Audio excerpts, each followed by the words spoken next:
திருவண்ணாமலையில டிசம்பர் மாதம் வடக்கு மண்டல நிர்வாகிகளை சந்திச்சோம்.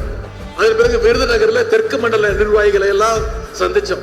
அந்த நிகழ்ச்சிகள்லாம் நம்முடைய கழக தலைவர் முதலமைச்சர் அவர்களே வந்து நிர்வாகிகளை சந்திச்சு வாழ்த்து சொன்னாங்க.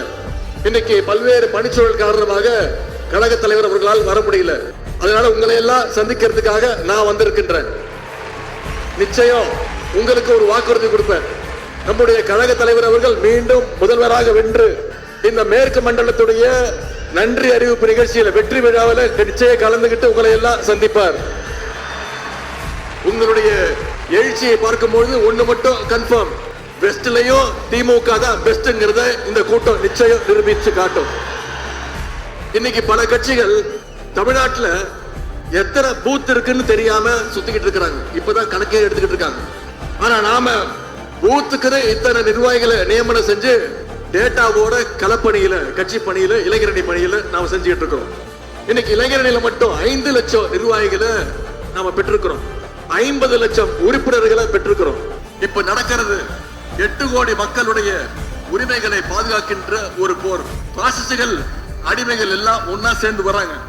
தமிழ்நாட்டை எப்படியாவது சீரழிக்கணும்னு முயற்சி பண்றாங்க. அதை தடுக்க வேண்டிய பொறுப்பு இளைஞரணியினர், நிர்வாகிகள் உங்களுடைய கைகளில் இருக்கு. ஒவ்வொரு வீடா போய் கழகத்துடைய கொள்கைகளையும் அரசினுடைய திட்டங்களையும் சாதனைகளையும் எடுத்து கூறுங்க. இந்த தேர்தல் தமிழ்நாட்டுக்கும் டெல்லிக்கும் இடையே நடக்கின்ற ஒரு ஜனநாயக போர். இந்த போர்ல தமிழ்நாடு நிச்சயம் ஜெயிச்சு காட்டும். டெல்லிக்கு என்னைக்குமே அவுட் ஆஃப் கண்ட்ரோல் தமிழ்நாடு அப்படிங்கறத தமிழ்நாட்டு இளைஞர்கள் ப்ரூவ் பண்ணி காட்ட வேண்டிய நேரம். அதுக்கு இளைஞரணி நிர்வாகிகள் உங்களுடைய உழைப்பு மிக மிக முக்கியமானதாக இருக்கணும். எத்தனை பேர் வந்தாலும், யார் எங்களை எதிர்த்து நின்னாலும் களத்துல ஜெயிச்சு மீண்டும் ஆட்சி அமைக்க போறது உதயசூரியன் தான். 10 தோல்வி பழனிசாமியையும் மொத்த தோல்வி மோடியையும் மறுபடி நீங்க விரட்டி அடிக்க வேண்டும். கழக அணியுடைய வெற்றி கணக்கு இந்த மேற்கு மண்டலத்திலிருந்து தொடங்கணும். வெல்வோம் ஒன்றாக.